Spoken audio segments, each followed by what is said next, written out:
வணக்கம் பிள்ளைகள். வடிவா கையை இப்படி வச்சு கும்பிடுவோம்.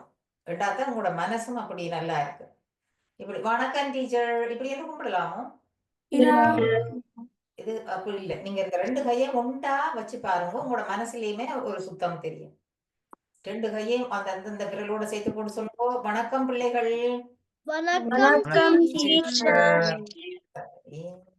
நாங்கள் வழமை போல என்ன செய்ய போறோம்? ஓகே, இப்படி இப்படி இப்படி வச்சுட்டு சரியோ திருப்பி வைங்க. எல்லாரும் நிமிந்து கதிரையில சாராமல் நிமிந்திருக்கோம் டீச்சரை போல. சரியோ கண்ணை மூடிக்கொண்டு மியூட் பண்ணி போட்டு இருக்கணும். அப்படியே கையெழுத்து இப்படி இப்படி வச்சுக்கொள்ளுங்க. அந்தந்த விரலோட நல்லா இறுக்கி அமர்த்தி அந்த ப்ரெஷரை கொடுத்து அந்த நீங்கள் அதில் ஃபீல் பண்ணணும். சரியோ அப்படியே கண்ணை மூடிக்கொண்டு திருப்பியும் இருங்கோ. ஒரு 9 தரம் திருப்பி கண்ணை மூடிக்கொண்டு இப்படியே கையை சேர்த்து கும்பிடுங்கோ. இப்படி வச்சிருந்த கையை அப்படியே கொண்டு போங்க. இப்படியே சரியோ? தொப்பை அப்பனை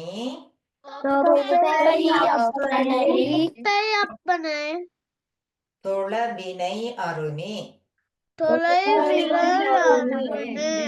திருக்குறளை ஓதினால் உயர்வு கிட்டும்.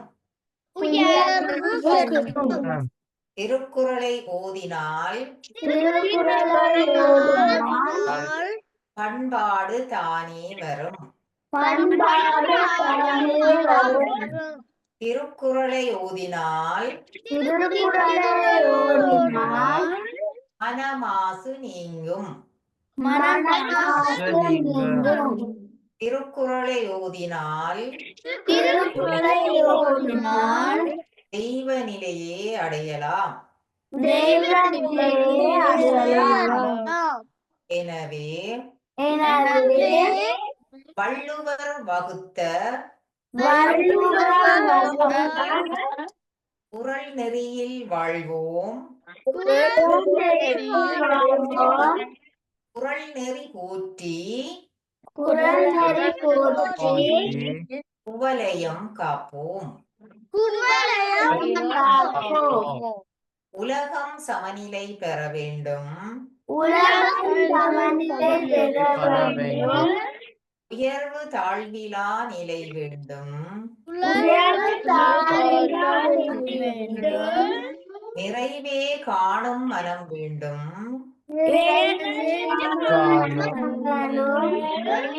எல்லாரும் எப்படி செய்யுங்க? இறைவா அதை நீ தர வேண்டும்.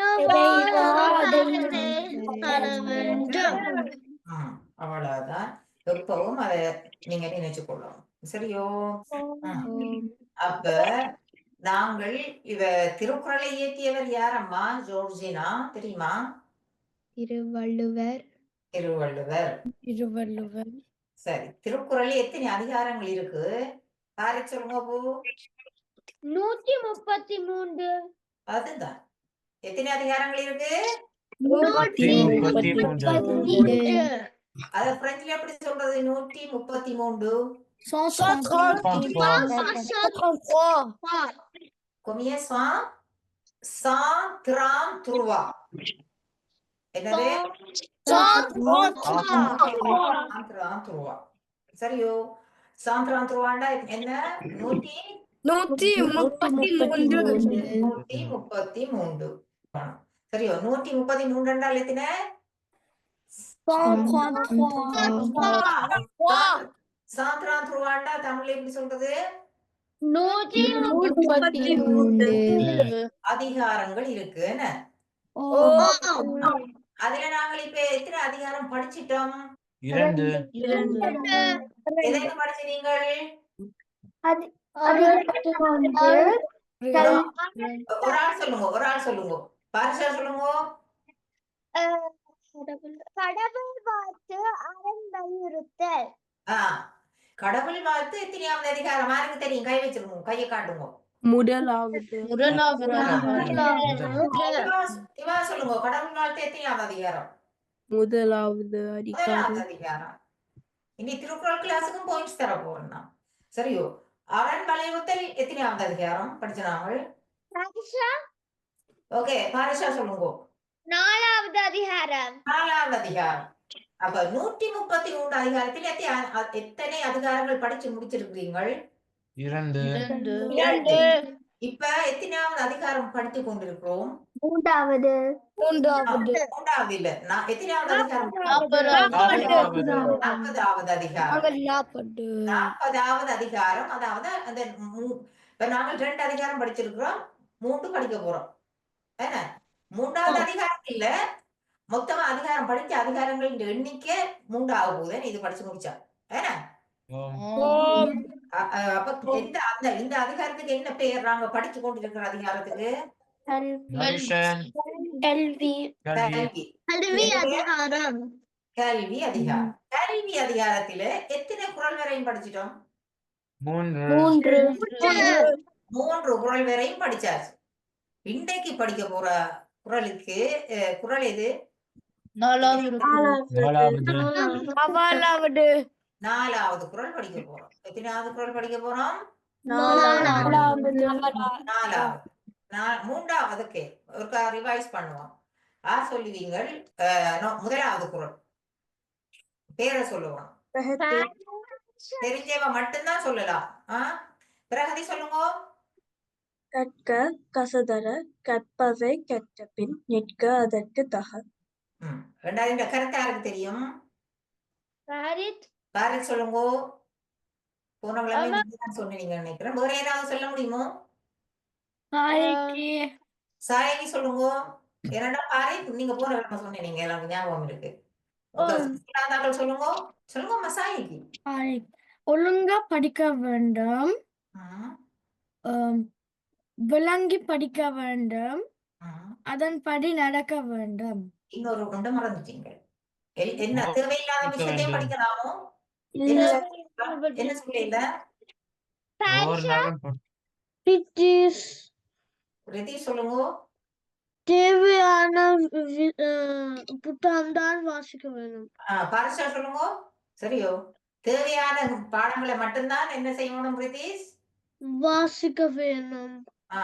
தேவையானதைத்தான் படிக்க வேணும், அதை விளங்கி படிக்க வேணும், படிச்சு போட்டு அதன்படி நடக்க வேணும். ஆனபடியால் நாங்க திருக்குறள்ல என்னென்ன படிக்கிறோமோ அதன்படி நீங்க நடக்க முயற்சி செய்ய வேணும். கைய மேசையில வச்சுட்டு இருக்கோம். சரியோ?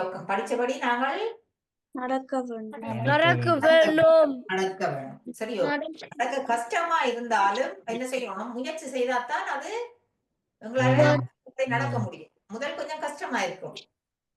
இப்ப நீங்க தொடர்ந்து டிவி பார்த்துட்டு இருந்தீங்களா? ஓகே, நீ டிவி பார்க்காதீங்கன்னு சொன்னா உங்களுக்கு கொஞ்சம் கஷ்டமா இருக்கும் உடனடியா. ஆனா நீங்க என்ன செய்ய வேணும்?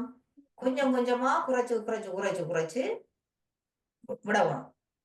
அதுக்கு அறவே பார்க்காம இல்ல, ஒரு குறிப்பிட்ட அளவு இல்லையோ? குறிப்பிட்ட நேரத்துக்கு செய்யணும். அதே போல படிக்க விருப்பம் இல்லையா படிக்காம இருந்த நீங்கள் கொஞ்சம் இங்க கொஞ்சமா கூட்டி கூட்டி படிக்க முயற்சி செய்ய வேண்டும். 2வது என்ன? ஓகே அம்மா நெட்டனா சொல்லுங்க பாப்போம். 2வது போல எண்ணென்ப இது எழுத்தென்ப இவ்விரண்டும் கண்ணென்ப வாழும் உயிர்க்கு. கட்டிக்கார் வடிவா கிளீனா சொல்லியிருக்கா. எல்லாரும் விளங்குற மாதிரி விளங்கி இருக்கு அவ சொன்னது. அப்ப இது இந்த கருத்தை யார் சொல்லுவீங்கள்? கட்டிக்காரியம்மா நெத்தனா. ஓகே பாரத் சொல்லுங்க. கொஞ்சம் கிளீனாக்க சொல்லணும். ஏன்னா இப்ப நெத்தனா சொன்ன போல குறைச்சு சொல்லணும். கணிதமும் மொழியும் எமது மனித குலத்தின் 2 கண்கள். சொல்லுது மனித குலம் சொல்ல தேவையில்லை. அப்படி டீச்சர் சொன்னா ஏதாவது சொல்லு. இல்ல இல்ல எங்களுக்குன்னு சொல்லலாம். நீங்க மனித குலத்துக்கு சொல்ல தேவையில்லை, உங்களுக்கு. அப்போ உங்களுக்கு நான் சொல்றேன். நாங்க என்ன சொன்னாங்க?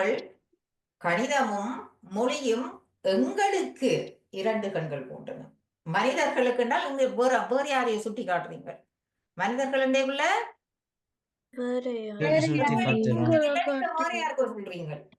சொல்ல வேண்டியது யாருக்கு? அப்ப சொல்லுவீங்க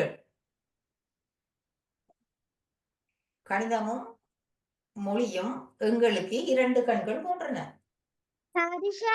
பாரிஷா சொல்லுங்க. கணிதமும் மொழியும் எமக்கு 2 கண்கள் போல. போன்றன. போன்றன. அப்படித்தான்.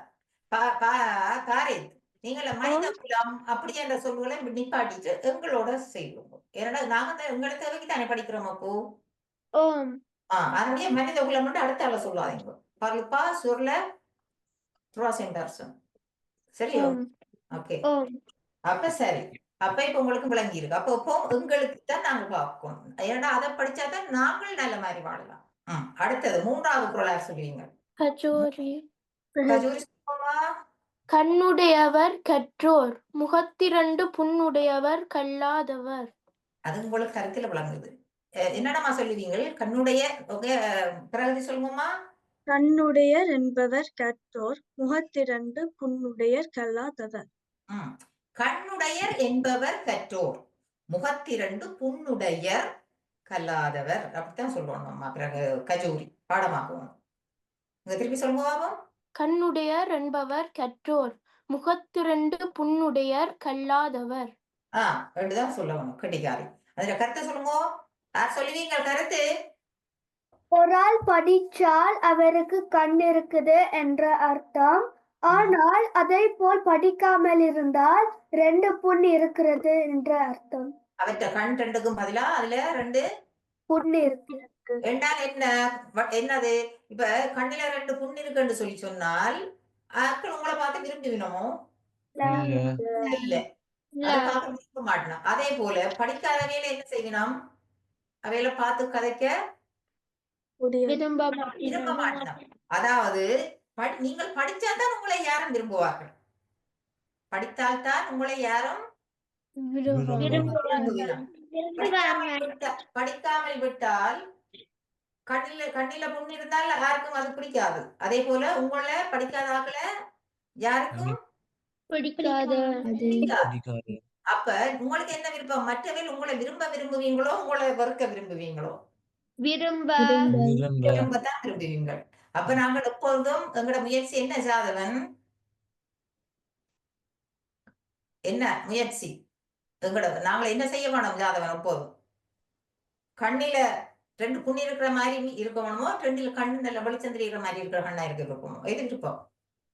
வெளிச்சம் தெரிகிற மாதிரி. அதனால என்ன எப்படி நீங்க படிக்காமல் விட்டால் உங்களை யாரும் விரும்புகிறோம்? இல்ல. அப்ப சொல்லுங்க, எப்போது உங்களை ஆக்கள் விரும்புகிறோம்? நாங்க படிச்சா மட்டும். படிச்சா அதைத்தான் இங்க சொல்லப்படாது. அதுக்குரிய குறள் என்ன? திருப்பி ஒருக்கா சொல்லுங்க. ஓகேமா, நத்தனா சொல்லுங்கம்மா. கண்ணுடைய என்பவர் கற்றோர், முகத்திரண்டும் புண்ணுடைய என்பவர் புண்ணுடையர் கல்லாதவர். புண்ணுடைய கல்லாதவர். அவ பாடம் வாங்கி கொண்டு இருக்கிறா, இல்ல உலகத்து சொல்றான். சரியோ? இப்ப 4வது குறள் சொல்றேன்னு கேளுங்க. வடிவா கேளுங்க. சரியோ? அம்மா ஜோர்சினா இந்த 4 குறளையும் கொஞ்சம் பாடமாக்க பாருங்க. சரியோ? சரி, கேளுங்கோ. உவப்ப தலை கூடி, என்னது? உவப்ப தலை கூடி உள்ள பிரிதல் அனைத்தே புலவர் தொழில். விளங்கியிருக்கோ? இல்ல, உங்களுக்கு விளங்கவில்லை. சரி. உவப்ப தலை கூடி உள்ள பிரிதல் அனைத்தே புலவர் தொழில் என்று சொல்லி சொன்னா வடிவாக்கிடுங்கோ. இப்ப உவப்ப தலை கூடி என்றால் என்ன செய்யறது என்றால், நாங்க எல்லாரும் சேர்ந்து கதைக்குள்ள விருப்பமா இருக்கும் ஒரு ஆக்கள். சரியோ? அந்த ஆள் விட்டுட்டு போயிலும் உங்களுக்கு கவலையா இருக்கு. சரியோ? அப்படித்தான் கற்றவர்கள் இருப்பார்கள். கற்றவர்கள்ல என்ன பழக்கம் இருக்கும்? பழக்கம் நல்ல பழக்கம் இருக்குமோ, கூடாத பழக்கம் இருக்குமோ? நல்ல பழக்கம் இருக்கும். அவை மற்றவர்களோட எப்படி பேசுவார்கள்? அன்பாக பேசுவார்களோ, கோவிச்சு பேசுவார்களோ? அவை கற்றவர்கள், படித்தவர்கள், அறிவுள்ளவர்கள். தேவையில்லாத சும்மா மற்றவர்களுக்கு கோபப்படுற மாதிரியான சொல்களை எல்லாம் சொல்லுகிறோமோ? அவைக்கு என்ன பிரயோசனமா அவையில் நல்லபடி வரணும்ன்றதுக்காக இப்ப டீச்சர் இப்படி சொல்ற போல புத்தியாதான் உங்களுக்கு சொல்லுவோம். சரியோ? அப்ப அப்படி உங்களோட அன்பா உங்களுக்கு நல்லா முன்னேறதுக்கு புத்தி சொல்லி அப்படி உங்களோட அன்பா பழகுறவர் உங்களை விட்டு பிரியக்குள்ள உங்களுக்கு கவலையா இருக்குமோ, சந்தோஷமா இருக்குமோ? ஏன் உங்களோட அன்பா பழகினவேல், ஏன்னா உங்களுக்கு நல்ல புத்திமதி சொன்னவன், நீங்கள் நல்லா படிச்சு நல்ல கட்டிக்காரரா வாங்கன்னு சொல்லிட்டவன் அப்படின்னு சொல்லி நல்ல விஷயம் சொன்னோன்றால் சபரி அவையில பிரிய கஷ்டமா இருக்கு. அதை விட்டுட்டு உங்களோட பக்கத்துல இருக்கேக்கல உங்களுக்கு எந்த நேரமும் நீங்க படிக்காதீங்கோ, உங்க வாங்க நாங்கள் போய் விளையாடுவோம், வாங்க டிவி பார்ப்போம், வாங்க அங்க செய்வோம் அப்படின்னு சொல்றவையில் உங்களுக்கு ஒரே இதை அப்படி கூடாத விஷயங்களை சொல்லி கொண்டு வந்தா உங்களுக்கு அவையோட அவையில் பிரியக்கும் சந்தோஷமா இருக்குமோ கவலையா இருக்குமோ? அப்படி இப்படி சொன்னவே நல்லாங்களோ? இல்ல. உங்களோட என்ன தனகி உங்களுக்கு அடிச்சு உங்களோட பொருளை பறிச்சு போய் விளையாடுவோம் அப்படி இப்படி என்று சொல்லி உங்களுக்கு கரைச்சலே தந்து கொண்டு இருந்தால் அது எப்படி இருக்கும் உங்களுக்கு? சந்தோஷமோ? அவர் பிரிஞ்சு போயில என்ன நினைப்பீங்க? அப்பாடா இவர் போனது எனக்கு என்று நினைப்பீங்க. நீங்கள் என்ன நினைப்பீர்கள்? எங்களுக்கு அவர் போனது எங்களுக்கு சந்தோஷம் நினைப்பீங்க. ஆனால் கற்றவர்கள் போனால் சந்தோஷப்படுவீங்களோ? இல்ல. அதைத்தான் இப்ப சொல்லப்படுது. நீங்க நல்லா படிச்சிருந்தால் நல்ல பிள்ளைகளாக இருந்தால் உங்களோட சேரைக்குள்ள எல்லாரும் ஓ நான் ஜாதகனோட இருக்க வேணும். ஏனென்றா ஜாதகன் நல்ல பிள்ளையா நல்ல வழக்கம் தான் செய்கிறார். அவர் எந்த நேரம் படிக்கிறார், மற்றவருக்கு உதவி செய்கிறார், மற்றவர்களை பார்த்து அப்படியெல்லாம் செய்ய மாட்டார். ஓகே, அவரோட மற்றவர்களோட அன்பாத்தான் பழகுவார் என்றால் அவரோட சேர்ந்து விளையாடத்தான் விரும்புகிறோம். ஏன்னா அப்ப அவர் விட்டுட்டு போய்கள் அவைக்கு எப்படி இருக்கும்? கவலையா இருக்குமோ சந்தோஷமா இருக்குமோ? அதை விட்டுட்டு ஜாதகன் எந்த நேரம் குழப்படி மற்றவர்களுக்கு ஏதாவது செய்து கொண்டிருக்கிறார், படிக்கிறதே இல்லைன்னு சொல்லி சொன்னால் அவர்களை விருப்பம் இருக்குமோ? அப்ப அவர் விட்டுட்டு போனால் சந்தோஷமா அப்ப நீங்கள் எப்படிப்பட்ட ஆக்களா இருக்க விரும்புறீங்க? கற்றவர்கள் மாதிரி இருக்க விரும்புறீங்களோ படிக்காத ஆக்கள் மாதிரி இருக்க விரும்புறீங்களோ? அப்ப படிச்சவர்கள் என்றால் என்ன இது? நீங்க மற்றவர்கள் என்ன நீங்கள் படித்தால் அதன் பலன் என்ன சொல்லுங்க பாப்போம். இப்ப இதன்படி யார் சொல்லுங்க? ஒரு ஆள் சொல்லுங்க. இப்ப டீச்சர் இவ்வளவு சொன்னதுல இருந்து உங்களுக்கு என்ன விளங்கி இருக்கு? நீங்கள் நல்லா படிச்சு நல்ல பிள்ளையா கெட்டிக்காரியா இருந்தால் என்ன நடக்கும்? எல்லோரும் உங்களை விரும்புவாங்க. நீங்கள் இடத்தை விட்டுட்டு போனால் அந்த இடத்தை விட்டுட்டு போனால் ஓ பிரகதி எங்களை விட்டுட்டு போயிட்டாங்க, அவ அங்கால போயிட்டாண்டு அவ திரும்பி எப்ப வருவாண்டு கவலைப்பட்டு கொண்டு. சரி இப்ப சொல்லுங்க வேறும் ஒரு ஆள் இந்த கருத்து. உவப்பத்தலை கூடி உள்ள பிரிதல் அனைத்தே புலவர் தொழில். குரல் மனசுக்குள்ள விழுந்திருக்கோ? ஒரு எல்லாரும் கவனிச்சோன்றங்கோ. நிமிந்து உங்களோட ஞான கண்ணை திறந்து போட்டுருங்கோ. ஓகே, உவப்பத்தலை கூடி என்னது சொல்லுங்க? உள்ள பிரிதல் அனைத்தே புலவர் தொழில். அப்ப திருப்பி யோசிச்சு பாருங்க. இனி உங்களோட மனசுக்குள்ள நினைங்க. டீச்சர் இன்னும் ஒருக்கா சொல்றேன். உங்களோட மனசுக்குள்ள டீச்சர் சொல்லிக்குள்ள உவப்பத்தலை கூடி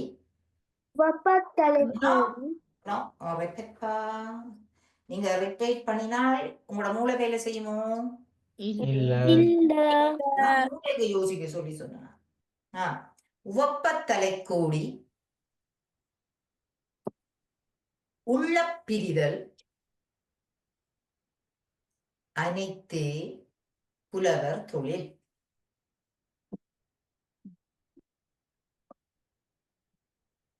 புலவர் என்றால் யார்? புலவர்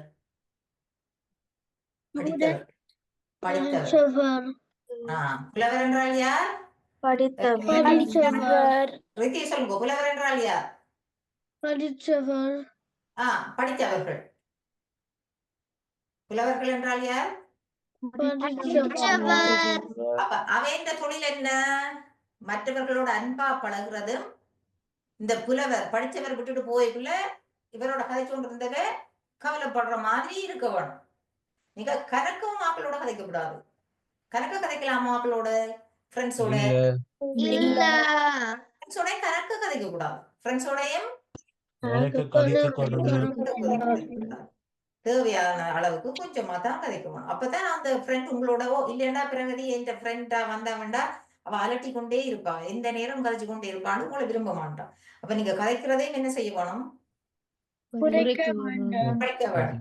அப்ப கல்வி கற்றவர்கள் என்னென்ன செய்ய வேணும்? அன்பாக கதைக்க வேணும். என்ன இதுல சொன்னவே? அன்பாக கதைக்க வேணும். நல்ல வார்த்தை வரை கடிக்க வேண்டும். நல்ல நல்ல வார்த்தைகளை பேச வேணும். அடுத்தது என்ன சொன்னாங்க இப்ப? அளவா கணக்கு கதைக்கணும். அளவாக கதைக்கணும். அளவாக கடிக்க வேண்டும். அன்பாக திருப்பி சொல்லுங்க. என்ன மாதிரி கதைக்க வேணும்? அன்பாக அன்பாக கலக்க வேண்டும். நல்ல விஷயம் கதைக்க வேணும். நல்ல விஷயம் கலக்க வேண்டும். அளவாக கொஞ்சமாக அளவாக கடிக்க வேண்டும். அளவாக கடிக்க வேண்டும். இப்படிப்பட்டவர்கள் தான் இவர்களைத்தான் நாங்கள் எப்படியானவர்கள் என்று சொல்லுவோம்? படிச்சவங்க. புலவர் படித்தவர்கள் என்று கூறுவோம். படித்தவர். இப்ப விளங்கிச்சதோ? அப்ப படித்தவர்கள் எப்படி கதைப்பார்கள் சொல்லுங்க. யாருக்கு தெரியும்? சாய்க்கு சொல்லுங்க. மூண்டை என்னென்ன? குறைவா கதைக்க வேண்டும். ம், நல்ல வார்த்தைகளோட கதைக்க வேண்டும். கொஞ்சமா கதைக்க வேணும். கொஞ்சமா கதைக்க வேண்டும். கணக்கு கதைக்கப்படாது. அப்படியானவர்கள் இது யார் யார் இப்படி கதைப்பார்கள்? படிக்காதவங்க. படித்தவர்கள் யார் இப்படி கதைப்பார்கள்? படித்தவர்கள். கல்வி கற்றவர்கள். கல்வி கற்றவர்கள்.